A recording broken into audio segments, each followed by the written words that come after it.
সকালে যে আইটির গেটের সামনে বাইরে যে ঝামেলাটা হচ্ছে, এটা কি কারণে দাদা?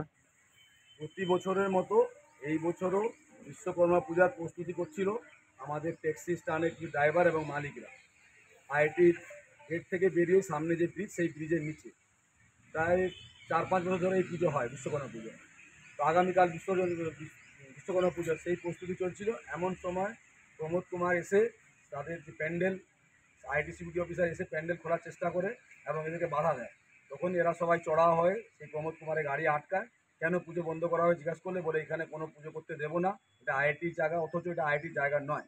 এবং উনি বললেন এখানে কোনো পুজো হবে না, কোনো নেতা বা কোনো রকমভাবে ইউনিয়নকে আমরা মানি না, এখানে পুলিশের সঙ্গে তোমাদের সেটিং চলে, এইসব নিয়ে আমরা কিছু মানবো না এবং পুরোপুরি এরকম আইআইটির পাশে কোনো পুজো হতে দেবো না।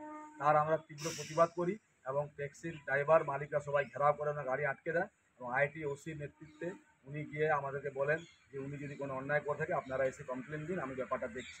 তাই আমরা এখানে ট্যাক্সি স্ট্যান্ডে কিছু নেতৃত্বরা এবং আমরা সবাই মিলে এসে এখানে কমপ্লেন দিতে এসেছি IIT security officer Pramod Kumar এবং সিকিউরিটির নাম।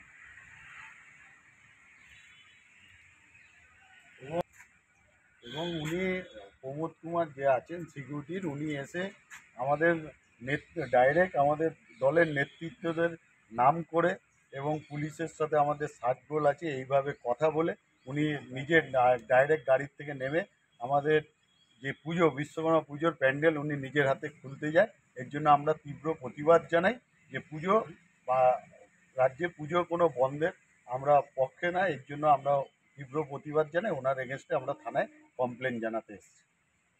আমাদের বলার একটাই বক্তব্য যে বাংলায় যেটা বাংলা বিরোধী, এটা আবার প্রমাণ করেছে যে আগে পুজোটা বন্ধ হয়ে যায় তাহলে সরকারের উপরে তার দায় যাবে এবং আমরা যারা তৃণমূল কংগ্রেস করি আমাদের উপরে দায় যাবে। আমরা মনে করি এভাবে পুজো আটকানো যায় না, বাংলার সংস্কৃতিকে বাঁচিয়ে রাখার জন্য আমাদের দায়িত্ব। এবং বিশ্বকর্মা পুজো বিগত প্রায় 5-7 বছর ধরে একই জায়গায় হচ্ছে, কিন্তু প্রমোদ কুমার লাগাতার আইটির পক্ষ থেকেই সমস্যা চলছে এবং তিনি আরএসএসের দালালি করছে এখানে দাঁড়িয়ে।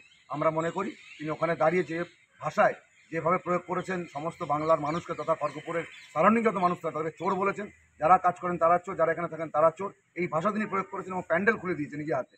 সে জায়গায় আমরা মনে করি তার বিরুদ্ধে কড়া ব্যবস্থা হোক এবং আমরা চাইব সমস্ত বাংলার জনগণ এবং খড়গপুরের আশেপাশে যারা থাকেন তাদের বিরোধিতা করুন এবং আমাদের এই ইউনিয়ন তথা যারা ওখানে পুজো করছে তাদের পাশে থাকুন, যাতে বাংলায় পুজো বন্ধ না হয়ে যায় এবং আমাদের সরকার কোথাদিন কালিমা লিপ্ত না হয়।